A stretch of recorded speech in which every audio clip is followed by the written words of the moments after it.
Esse aqui é o que eu tinha, a capa que eu tinha.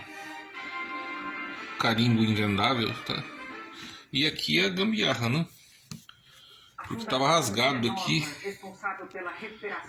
Arrancaram a foto original daqui, né? Aí eu coloquei essa aqui que eu tinha sobrando.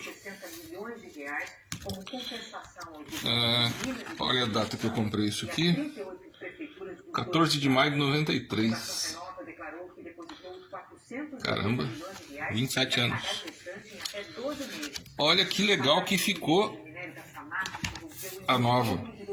Ó, firme. A espessura ficou muito legal, cara. Ó. Ficou bem grossa. Muito firme. Ficou muito legal.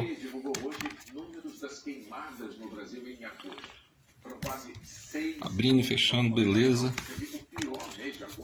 A lombada aqui, né, onde é escrito. Cara, tem muito disco original que não fica... eu não sei se é porque a foto é em preto e branco, né? Tem só algumas coisas em cor. Mas ficou muito melhor essa aqui do que a outra.